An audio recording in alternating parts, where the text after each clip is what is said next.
Salam alaikum wa rahmatullahi wa barakatuh.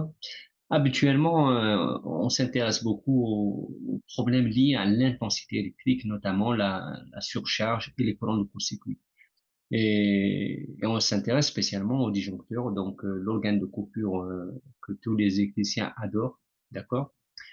Euh, il faut savoir que les problèmes liés à l'intensité, ils sont la cause, elle est du côté de la charge. Elle n'est pas du côté de la source. Elle est généralement du côté de la charge. Maintenant, on va parler des problèmes qui sont reliés à la source d'alimentation. Et là, je spécifie les problèmes, les perturbations liées à la tension électrique. Donc aujourd'hui, dans cette vidéo, je vais parler des problèmes donc liés à la tension, donc leur origine, les différents problèmes qu'on peut avoir sur la tension électrique, donc que ce soit des surtensions, des sous-tensions, ainsi de suite. Donc, et les différentes solutions qu'on va trouver dans le terrain. Pour ceux qui ne me connaissent pas, je suis Lokman Boussa, ingénieur en électrotechnique. J'assure des études électriques et en même temps, je forme les ingénieurs et techniciens du génie électrique dans le domaine de la conception électrique basse tension. Donc, je propose une formation complète qui est composée de deux chapitres, enfin de deux grands chapitres. Donc la première, c'est les bases de la conception. Là, on va parler de tout ce qui est NFC 1500. Donc ce sont vraiment les bases. Commençons par les schémas de liaison à la Terre, le fonctionnement des protections, notamment le disjoncteur, les courbes de déclenchement, le calcul à la main, bilan de puissance, calcul de la section minimale protégée, calcul de la chute de tension et divers sujets également reliés à la NFC 1500 et reliés à la basse tension. Donc, le deuxième chapitre, ce sera le logiciel CanecoBT. Donc, je forme les ingénieurs à utiliser le logiciel CanecoBT. C'est pas vraiment une initiation, c'est un peu plus qu'une initiation puisque je vais aller vraiment dans les détails de manière à ce que vous puissiez, à la fin de la formation, analyser les résultats et les optimiser. Donc, optimiser les sections des câbles, vraiment lire les résultats pour bien comprendre ce qui se passe. Donc, ne partez pas loin, à tout de suite.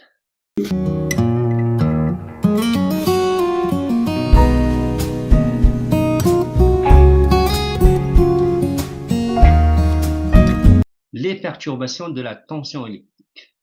Tout d'abord, il faut savoir que il y a une norme qui régit en quelque sorte, qui a mis les jalons, qui a mis les critères pour dire qu'on a une bonne tension ou non. La norme s'appelle la EN 50160. Elle nous a défini plein de perturbations comme ça. Moi, je vais pas parler de toutes les perturbations, harmoniques, flicker, papillotement et tout. Je vais parler seulement du domaine de la tension. Donc, du domaine de la tension. Quand on dit qu'on travaille dans la basse tension, ça veut dire quoi? Là, c'est le domaine de tension, il est défini par la NFC 1500 et également l'UTE 15105. Quand on dit qu'on travaille dans la basse tension, ça veut dire qu'on travaille dans des systèmes alimentés par une tension en dessous de 1000 volts. D'accord? En dessous de 1000 volts. Toutes les tensions en dessous de 1000 volts, c'est la basse tension en courant alternatif et 1,5 kV en courant continu. Bon, moi, je m'intéresse beaucoup plus à la partie alternative. Donc la tension assignée d'emploi pour les réseaux publics, c'est quand par exemple on prend en Algérie National Gaz, sinon en France Enedis ou bien EDF, je ne sais pas, quand elle va elle-même installer ses propres transfos pour alimenter le public, notamment de l'habitat, sinon du tertiaire, du commerce, des magasins, ainsi de suite. Donc la source, elle est installée par le fournisseur de l'énergie. Donc il va faire une distribution en basse tension.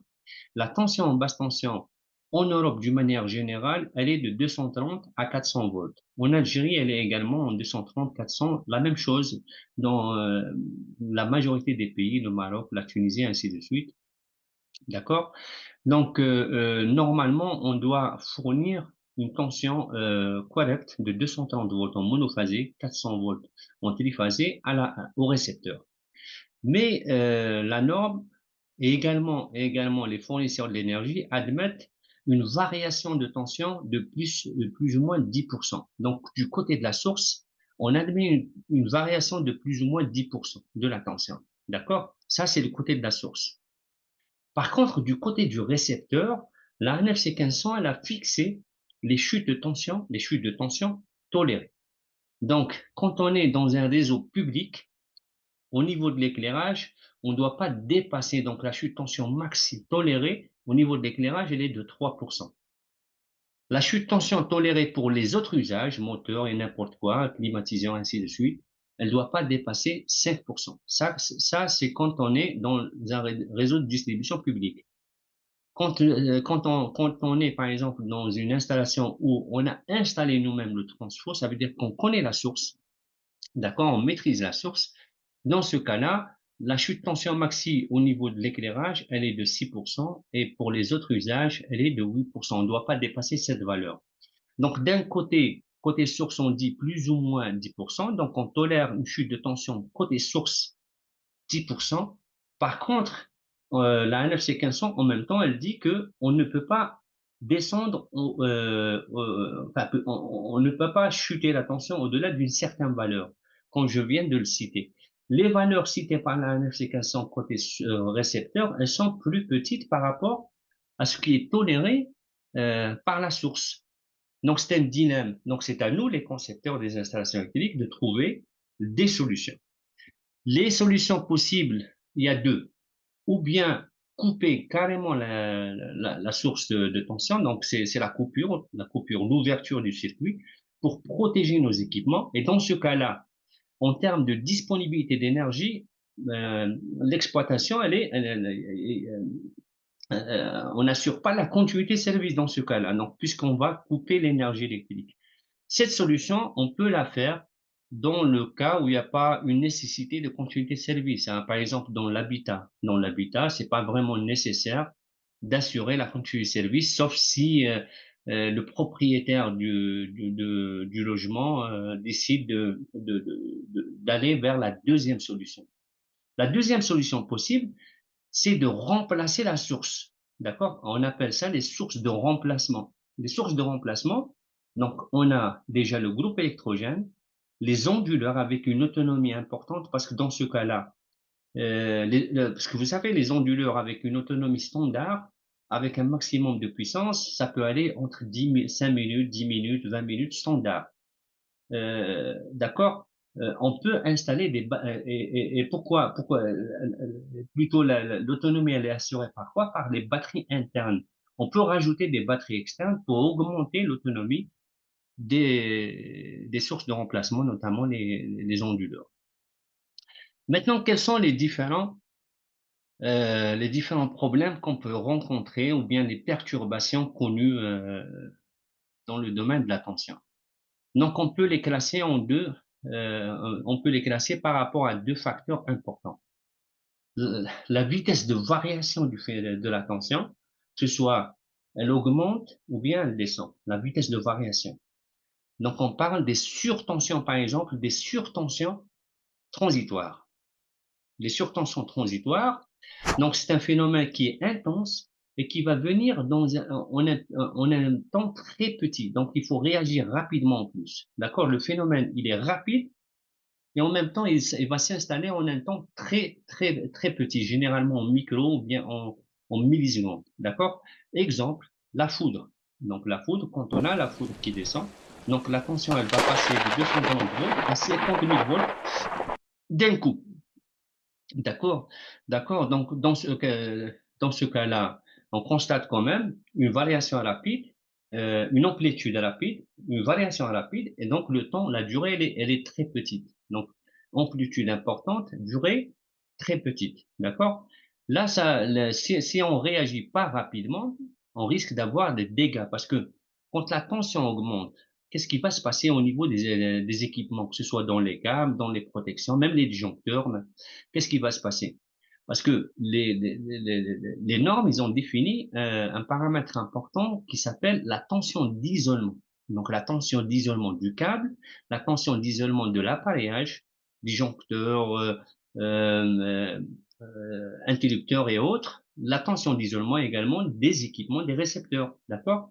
Donc il y a la tension de service, la tension assignée d'emploi, 230 volts, Par contre, les équipements peuvent supporter une tension un peu supérieure sans dommage. Donc, on appelle ça la tension d'isolement. Qu'est-ce que ça veut dire? Si on prend un disjoncteur entre le neutre et la phase, il y a des isolants entre les deux. Donc, c'est quasi impossible il y aura un arc électrique ou bien un chaîne dedans. Donc, il y a un isolant entre les deux. Cet isolant, il va rester isolant tant que la tension ne dépasse pas un certain seuil. On appelle ça la tension d'isolement. Elle est définie pour un régime permanent. Si je prends un exemple, le câble électrique U1000 R2V par exemple, ou bien U500. Le 1000, c'est la tension d'isolement du câble. Elle est de 1000 volts. Ça veut dire quoi? En régime permanent, même si le système il fonctionne à 400 volts, si je fais passer sur ce câble-là une tension moins de 1000, par exemple 900 volts, pendant 100 ans, normalement, il n'y aura pas de problème. Il n'y aura pas de rupture d'isolant. On appelle le claquage d'isolant entre le neutre et la phase, il y aura jamais de claquage, il y aura jamais d'arc électrique. Parce que si jamais il y a un claquage d'isolant, ça veut dire qu'il y aura des électrons qui vont passer du neutre vers la phase, il y aura un effet avalanche par la suite. L'effet avalanche, il va se terminer par un court-circuit direct. C'est la détérioration de notre équipement. Donc, si jamais on dépasse la tension d'isolement, sur une longue durée, il y aura un claquage de l'isolant qui va se terminer par un courant de court-circuit. Donc, si je reviens vers la surtension, donc la surtension transitoire, si elle dure dans le temps, si elle va durer dans le temps, elle va nous provoquer justement le claquage des isolants et ça va finir par des courants de court-circuit. Le phénomène, il est très rapide. Donc, il nous faut une solution également qui va résoudre le problème très rapidement. Dans ce cas-là, qu'est-ce qu'on va faire? On doit isoler impérativement notre circuit. La norme enfin, les fabricants, les normes, et ainsi de suite, nous ont fabriqué un équipement qui s'appelle le parafoudre. Dans ce cas-là, il nous faut un parafoudre. Le parafoudre, lui, qu'est-ce qu'il va faire? Où est-ce qu'on doit l'installer? Juste en aval du disjoncteur principal. Juste en aval. Juste derrière. D'accord? Son rôle, ça va être quoi? Donc, il est bloquant. Hein, donc, il passe pas d'électricité. Donc, on doit l'alimenter. Donc, le neutre, selon le schéma de liaison à la Terre. Et en bas, les trois phases et neutres, ils vont être court-circuités. Donc, il y aura un court-circuit. Ce court-circuit-là, on va le mettre à la Terre à travers un câble. D'accord? Bon, pour les longueurs des conducteurs entre le branchement du parafoudre jusqu'à la terre, donc la somme des longueurs des câbles, les règles de l'art disent qu'il ne faut pas dépasser 50 centimètres. D'accord? Il ne faut pas dépasser 50 centimètres de longueur pour assurer cette liaison. Autre chose également, le parafoudre, lui, on doit le protéger contre l'emballement thermique. C'est ce terme-là qui est utilisé par la NFC 1500. Parce que sinon, si on ne le protège pas contre l'emballement thermique, il y aura un départ de feu au niveau du parafoudre lui-même. D'accord? Donc, on doit installer un organe de déconnexion. La norme utilise ce terme-là, un organe de déconnexion. Généralement, c'est un disjoncteur. Et en même temps, la norme nous dit que ce disjoncteur, il doit être mentionné par le fabricant. Donc, c'est pas un calcul. On va pas le calculer. On va prendre juste le datasheet du parafoudre et on va voir quel disjoncteur sera associé à ce parafoudre. Donc, il y aura un disjoncteur plus un parafoudre. D'accord? Le rôle finalement du parafoudre, il va travailler en deux temps. Il va faire deux choses. La première chose, dès qu'il détecte une tension dangereuse en amont, qu'est-ce qu'il va faire? Il devient passant, donc devient passant, il est plus bloquant. Il doit écouler toute l'énergie vers la Terre directement. D'accord? Ça, c'est la première des choses. Enfin, en trois temps finalement, hein, c'est pas deux temps. Donc, la première des choses. La deuxième chose, en même temps, il doit imposer parce que lui, il est relié à la Terre, hein, d'en bas. La Terre, elle a un potentiel zéro, parfait. Donc, il doit imposer le potentiel zéro, la tension zéro, au niveau, au niveau de son branchement. Donc pour les charges en aval, ils vont voir, bah, c'est ce qu'on souhaite en tout cas, ils vont voir une tension zéro au lieu que ça soit 50 000 volts, d'accord? Donc, on va réduire le risque sur les équipements avant que le disjoncteur principal ouvre, hein. Donc, tout se joue ici. La troisième chose qu'il doit faire, c'est d'assurer un courant de court-circuit pour que le disjoncteur principal puisse isoler totalement notre installation. Donc, voilà à peu près comment il fonctionne le parafoot. Rappelons-le, le parafoot, c'est contre les surtensions transitoires intenses, notamment les foudres, et également les surtensions qui ont dû aux manœuvres. Parce que parfois, sur le réseau haute tension, les disjoncteurs ouvrent et ferment. Quand un disjoncteur ouvre et ferme des circuits en charge, qu'est-ce qui va se passer? Il y aura des surtensions à ce moment-là. Ces surtensions, ils vont justement endommager nos équipements si on ne réagit pas rapidement. Donc ça, c'était un phénomène qui varie rapidement, donc pour une petite durée, mais il va être intense. Il y a d'autres problèmes également par rapport aux surtensions. Ce sont des surtensions qui vont s'installer dans le temps. Quand on est, par exemple, dans une région, par exemple, on va dire, il y a plein d'usines, et ainsi de suite, plein de charges, d'accord? À un certain moment, par exemple, à 17 heures de l'après-midi, tous les équipements, on va les éteindre. Qu'est-ce qui va se passer? Parce que normalement, la tension, elle est fournie par le fournisseur. Donc, l'intensité absorbée par l'ensemble, par exemple, toute la ville, d'accord? Elle va provoquer des chutes de tension. Donc, le fournisseur de l'énergie, qu'est-ce qu'il va faire? Il va faire de manière à ce que ces chutes de tension ne vont pas chuter la tension en dessous de 10%, d'accord? Donc, il va faire en sorte d'augmenter un petit peu la tension fournie par le générateur. Par contre, quand toutes les charges d'un coup vont s'éteindre, donc par exemple, quelqu'un va éteindre tout le bâtiment, un autre va éteindre parce que c'est la fin du travail, donc il y aura une surtension. Ça peut être légère, par exemple, au lieu de 230 volts en monophasé, on va se retrouver par exemple avec 240 à 247, où généralement c'est un phénomène qui vient en dehors des heures de travail.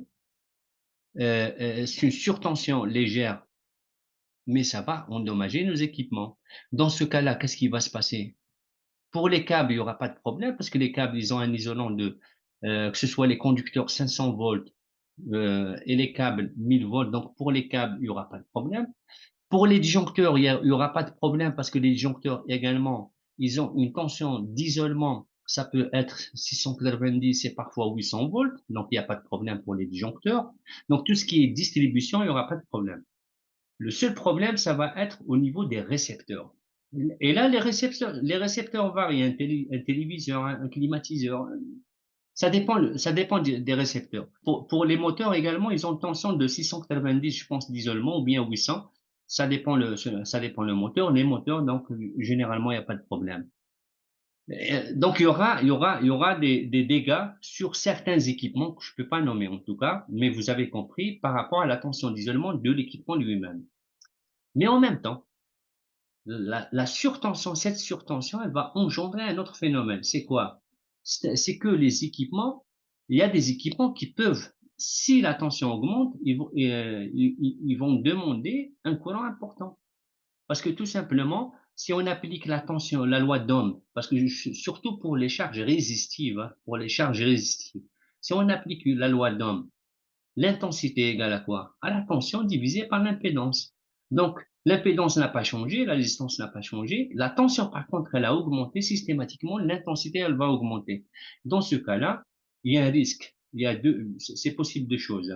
Si le départ, il est bien dimensionné, donc le disjoncteur, il va se déclencher suite à une surcharge, parce qu'il y a une surintensité. Sinon, c'est l'équipement qui va prendre le coup. D'accord? Dans ce cas-là, il faut trouver une autre solution. Là, deux solutions se présentent à nous, hein. Bon, les deux solutions, c'est pareil, que ce soit c'est la tension qui augmente ou bien la tension qui descend. D'ailleurs, la tension, quand elle descend également, ça pose un problème. Quand elle descend, par exemple, pour un moteur, il va demander un courant plus important. Il sera en situation de surcharge. Bon, pour les moteurs, ils sont très bien protégés, hein, généralement les relais. Dès qu'il y a une surintensité légère, il va se déclencher après un temps. En tout cas, les moteurs, normalement, ils sont très bien protégés. En tout cas, que ce soit pour une surtension ou bien une sous-tension, d'accord? Il y a des solutions. Je vais les citer maintenant. Euh, Deux solutions, comme je l'avais dit tout à l'heure, hein. Ou bien on va couper le circuit, ou bien on va proposer une solution de rechange en quelque sorte. On va parler des systèmes qui vont nous couper, isoler l'installation. Il y en a dans le commerce, on appelle ça les protecteurs de tension. Bon, personnellement, je l'utilise jamais. Je l'utilise jamais. Généralement, moi, j'ai vu, d'après mes recherches, il est utilisé principalement en Afrique. Donc, on va pas le retrouver ailleurs. Bah, ça peut arriver qu'il l'utilise ailleurs, mais moi, j'ai vu que principalement, il est utilisé en Afrique, en Algérie, au Maroc et quelques pays africains. Qu'est-ce qui fait ce protecteur de tension? Donc, il a, que ce soit vous le réglez sur des surtensions ou bien des sous-tensions, ou bien il a des valeurs fixes. D'accord? Qu'est-ce qu'il va faire? Donc, dès qu'il va détecter qu'il y a une surtension ou bien une sous-tension, il va couper carrément tout le circuit. Donc, à l'intérieur, il a un organe de puissance, donc des contacts de puissance. Donc, il va couper le circuit carrément. Donc, si on l'installe dans la maison, par exemple, si on a des surtensions ou bien des sous-tensions, on va se retrouver en noir. Et ça peut durer 8 heures, d'accord? Donc, en termes de disponibilité d'énergie, ce contrôleur, si on utilise seulement ce contrôleur de tension, on va se retrouver avec, par exemple, dans les 24 heures, on va se retrouver 8 heures dans le noir chaque jour. C'est pas évident pour chacun de nous, hein, donc de voir la source de l'énergie coupée comme ça. Donc, et en même temps, on peut rien faire. D'accord? On utilise ça dans l'habitat. Autre chose également, le contrôleur, lui, il pourra jamais protéger les équipements contre les surtensions transitoires, hein, parce qu'ils sont intenses et ils varient très rapidement. Donc, avant même que le contrôleur réagisse, la surtension, elle a provoqué des dégâts. Donc, il va pas protéger.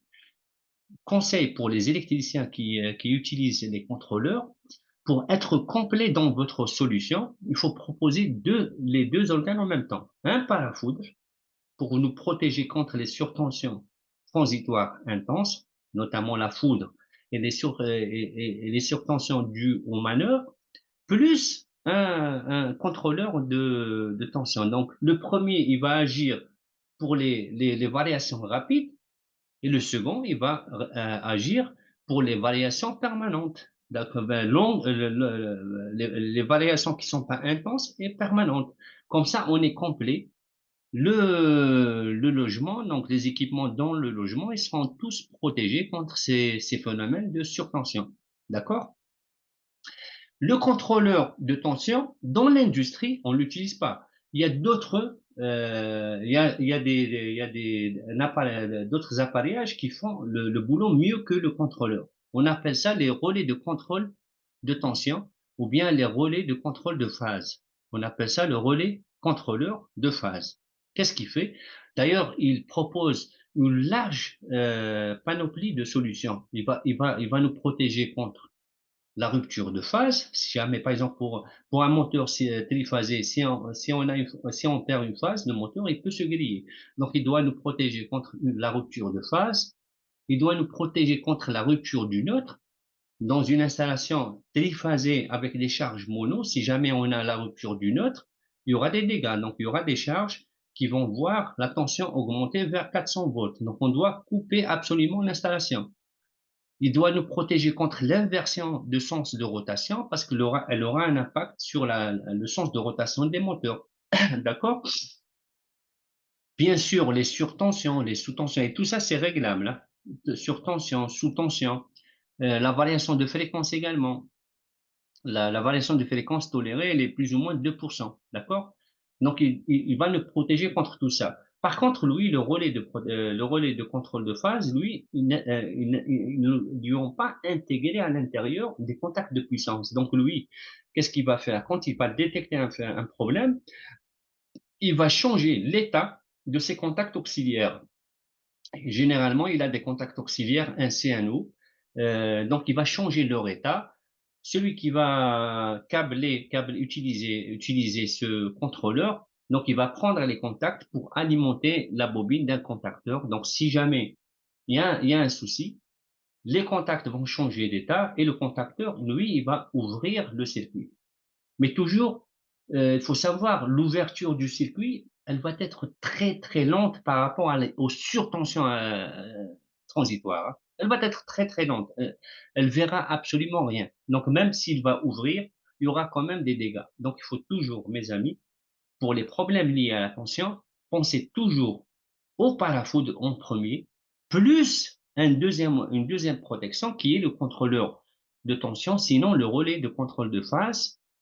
Autre chose, j'ai oublié de le dire, pour les parafoudres, la norme nous oblige de les installer quand on a des paratonnerres installés sur le bâtiment.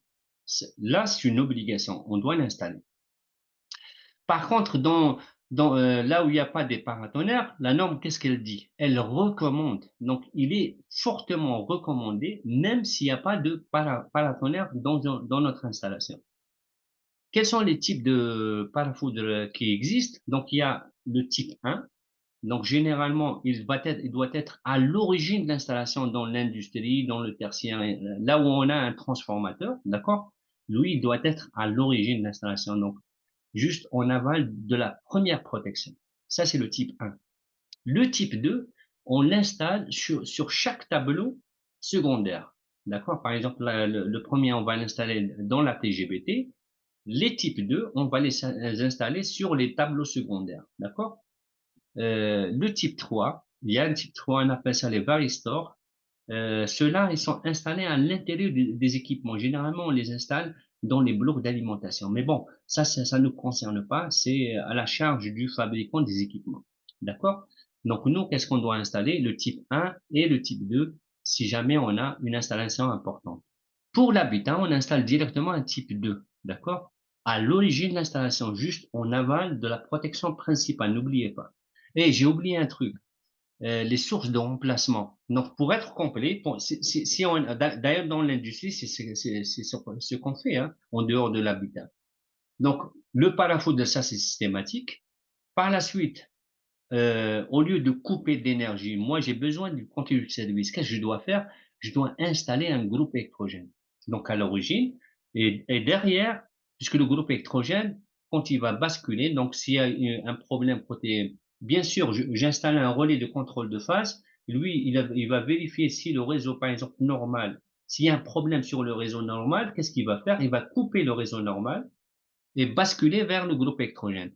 Tout ça, il va prendre au minimum 15 secondes.